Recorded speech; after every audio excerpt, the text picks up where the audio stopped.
하나님의 백성은 하나님의 백성답게 살아야 할 그런 의무와 목표가 있습니다. 세상을 살다 보면 세상에서의 수많은 가치관과 문화와 또 사조가 우리의 삶 속에 지극히 평범하고 상식적으로 우리의 삶에 펼쳐져 있어서 때로는 어떤 것이 하나님의 백성으로 살아가는 삶인지 우리가 혼돈할 수 있을 때가 참 많이 있지요. 그런 하나님의 말씀은 분명히 우리들에게 경고하십니다. 가나안에서의 새로운 삶은 그 땅 가나안 사람들과 결코 같을 수 없다라는 그러한 하나님의 분명한 기준입니다. 오늘 이 현대적인 삶을 살아가는 성도 여러분의 삶 속에 간혹 우리가 혼돈할 수 있는 그런 이 시류의 삶 속에서 하나님의 말씀이 가리키는 바, 그 정신, 그 성품, 또 그 영성을 오늘 우리 모두가 회복하는 그런 복된 하루 되기를 주의 이름으로 축원합니다.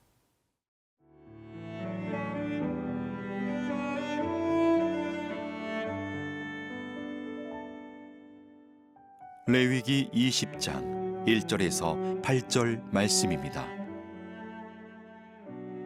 여호와께서 모세에게 말씀하여 이르시되 너는 이스라엘 자손에게 또 이르라. 그가 이스라엘 자손이든지 이스라엘에 거류하는 거류민이든지 그의 자식을 몰렉에게 주면 반드시 죽이되 그 지방 사람이 돌로 칠 것이요 나도 그 사람에게 진노하여 그를 그의 백성 중에서 끊으리니 이는 그가 그의 자식을 몰렉에게 주어서 내 성소를 더럽히고 내 성호를 욕되게 하였음이라. 그가 그의 자식을 몰렉에게 주는 것을 그 지방 사람이 못 본 채 하고 그를 죽이지 아니하면 내가 그 사람과 그의 권속에게 진노하여 그와 그를 본받아 몰렉을 음란하게 섬기는 모든 사람을 그들의 백성 중에서 끊으리라.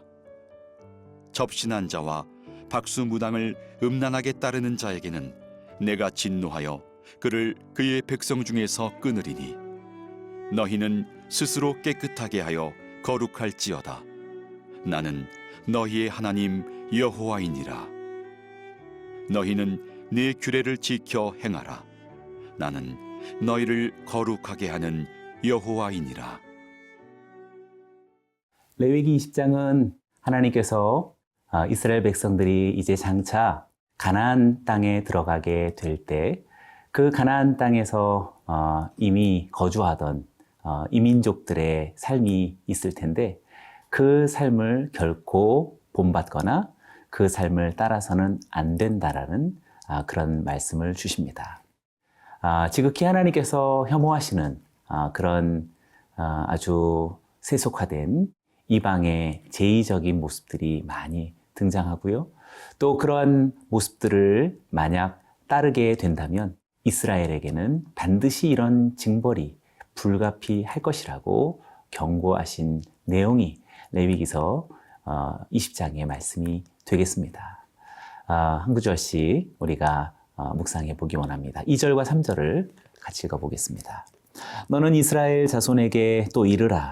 그가 이스라엘 자손이든지 이스라엘에 거류하는 거류민이든지 그의 자식을 몰렉에게 주면 반드시 죽이되 그 지방 사람이 돌로 칠 것이요 나도 그 사람에게 진노하여 그를 그의 백성 중에서 끊으리니 이는 그가 그의 자식을 몰렉에게 주어서 내 성소를 더럽히고 내 성호를 욕되게 하였습니다. 우상을 섬기는 자에 대한 하나님의 아주 굳은 의지가 이 짧은 구절 속에 충분히 느껴집니다. 그 한 가지 예로서 자식을 몰렉에게 주는 자는 투석에 의해서 사형에 처해질 것이다 라는 그런 엄중한 하나님의 경고입니다.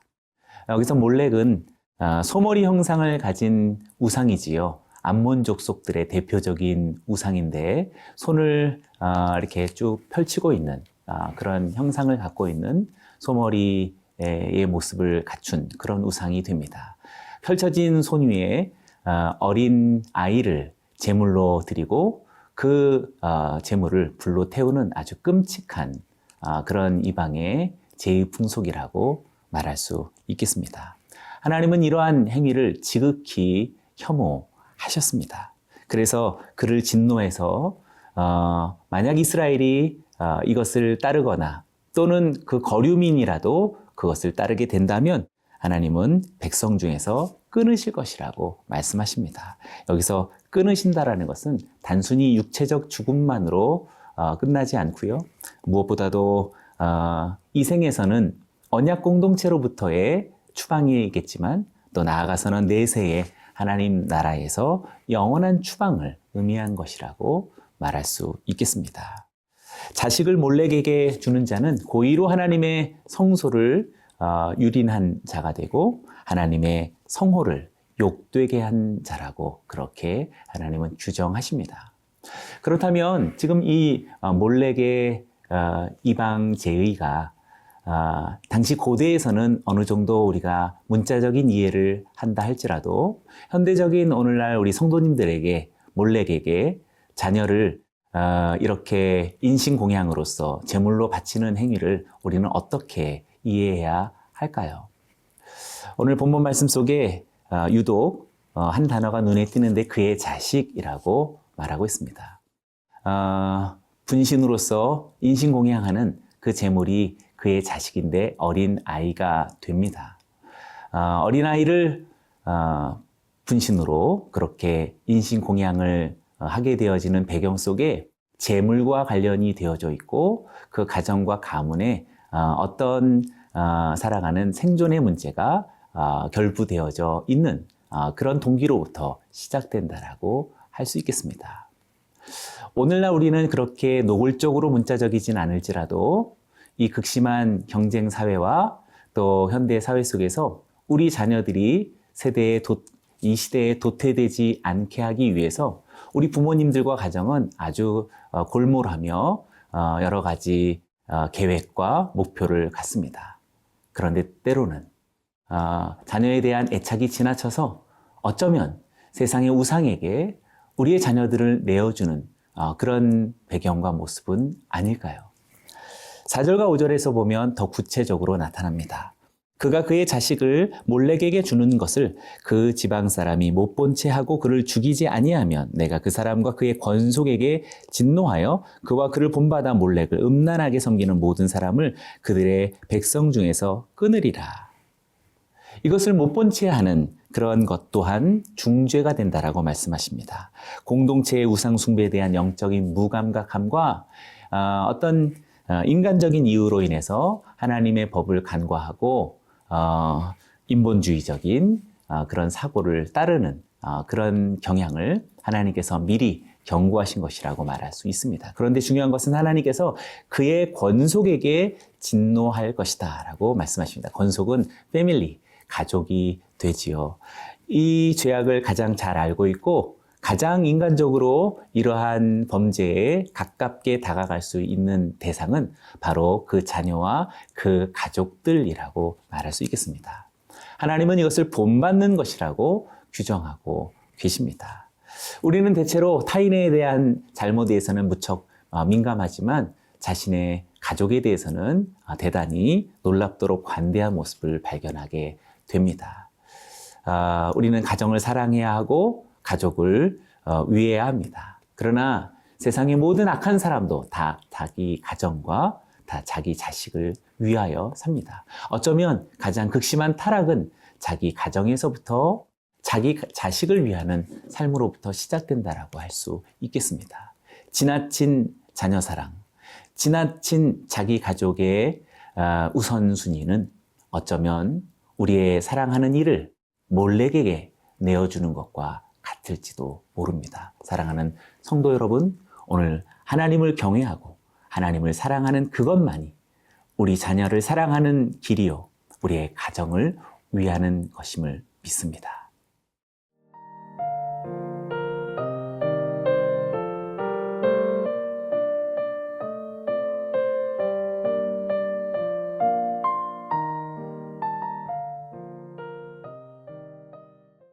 오늘날과 같이 이렇게 혼돈의 시대 속에 그리고 과중한 경쟁의 사회 속에서 정말 살아남는 그런 길이란 무척 쉽지 않은 일이겠지요. 무엇보다도 우리의 자녀들을 향한 부모들의 마음은 그와 유사한 마음들을 많이 가질 것이라고 생각합니다.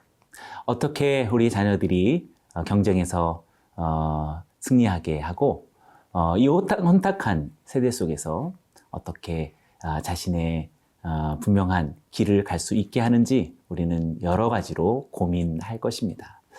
그러나 선한 고민은 필요하고 정당한 방법은 추구해야 하겠지만 더러 우리의 마음이 연약하고 또 우리의 욕망이 지나쳐서 하나님의 뜻을 거스리고 또 그 말씀의 범주를 넘어서는 그런 범죄로 나아갈 때가 있는 것이지요. 그것을 잘 설명해 준 것이 6절의 말씀이라고 생각합니다. 신접한 자와 박수무당을 음란하게 따르는 자에게는 내가 진노하여 그를 그의 백성 중에서 끊으리니. 접신한 자와 박수무당은 혼령들을 불러내어서 접속하면서 우상을 숭배하게 합니다. 영적인 음란한 행위가 불가피하게 되겠는데요. 모두가 한결같은 목표는 불확실한 미래에 대한 어떤 단서를 잡으려는 그런 목표에 있다라고 말할 수 있겠습니다. 몰렉 제의도 앞서 보았던 몰렉에게 어린 자녀를 제물로 인신공양하던 그것도 역시 불확실한 불안한 미래에 대한 확고한 어떤 안심할 만한 목표를 추구했기 때문에 나타난 파행이라고 말할 수 있는 것이지요. 이렇게 영매술로서 표현되어질 수 있는 것은 고대 사회 속에서 문자적으로도 충분히 이해될 수 있고 오늘날의 현대 생활 속에서도 점을 본다든지 무속을 통해서 하려는 그런 시도들이 있지요. 심지어는 신앙을 가진 그런 사람들에게도 있다고 전해 들은 바가 있습니다. 결코 그럴 수는 없는 일입니다. 모든 인간의 삶을 주관하시는 하나님께 스스로를 맡기지 못하고 어떤 운명에 맡긴다든지 심지어는 어두움의 세력을 의존한다라는 것은 참으로 그의 영혼을 사탄과 결탁하는 것과 다르지 않다라고 할 수 있겠습니다. 그래서 우리는 어떻게 해야 되나요? 7절의 말씀입니다. 너희는 스스로 깨끗하게 하여 거룩할지어다. 나는 너희의 하나님 여호와이니라. 우리는 이 혼돈의 시대 속에 불안해서 또 두려워서 무엇인가 어둠의 길을 쫓아가는 어리석은 사람이 될 수 없는 것이고 스스로 깨끗하게 하여 거룩하게 할 것이라고 하나님은 우리들에게 말씀해 주십니다. 나는 너희의 하나님 여호와라고 당당하게 하나님이 유일한 희망이며 우리들의 모든 것의 구원임을 말씀하십니다. 하나님은 거룩의 근원이시지요. 그리고 인간은 하나님으로부터 거룩함을 부여받아야만 거룩하게 되는 존재입니다. 하나님을 보지 못하면 거룩도 없습니다. 하나님을 듣지 못하면 거룩이 무엇인지도 알지 못하는 존재가 바로 우리들입니다. 때문에 끊임없이 이 세속적인 삶에서 자기 자신을 구별해야 하는데 그 구별해야 되는 것은 바로 하나님을 찾는 것이며 하나님을 보는 것이며 하나님을 만나는 것이라고 말할 수 있겠습니다. 이것이 믿음의 결단이고 거룩하신 하나님을 향한 우리들의 신실한 삶의 행동이라고 말할 수 있겠습니다. 8절의 말씀을 마지막으로 읽어봅니다. 너희는 내 규례를 지켜 행하라. 나는 너희를 거룩하게 하는 여호와이니라. 내 규례를 지켜 행하라 라고 하나님은 방법을 말씀해 주십니다.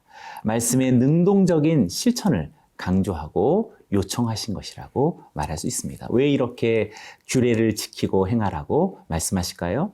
뒤에 설명하고 있습니다. 나는 너희를 거룩하게 하는 여호와이기 때문이다 라고 말씀하십니다. 하나님께서 그의 백성을 끊임없이 거룩하게 지켜주시는 하나님이시기 때문에 끊임없이 자녀를 몰렉에게 내어주려는 그런 우리들의 유혹과 이 시대의 풍조 앞에서 우리는 몰렉을 바라볼 것이 아니라 우리의 자녀를 몰렉과 연결지을 것이 아니라 우리를 거룩하게 하시는 하나님께로 나아가야 한다라는 그런 놀랍고도 감동스러운 주님의 초청입니다. 사랑하는 성도 여러분, 거룩하신 하나님이 우리의 아버지가 되셨고 성도님들의 자녀들의 진정한 인도자요 구원자가 되십니다.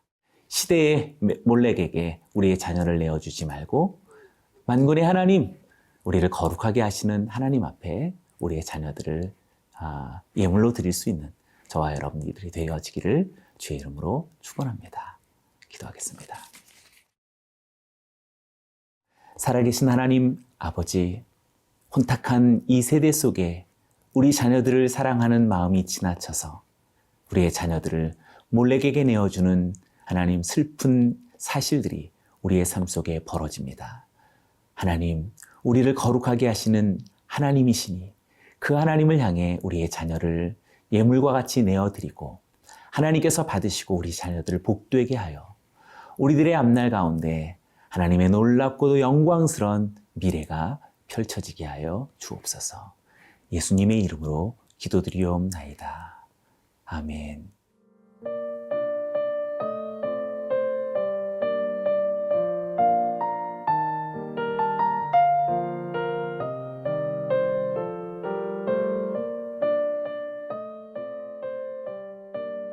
이 프로그램은 시청자 여러분의 소중한 후원으로 제작됩니다.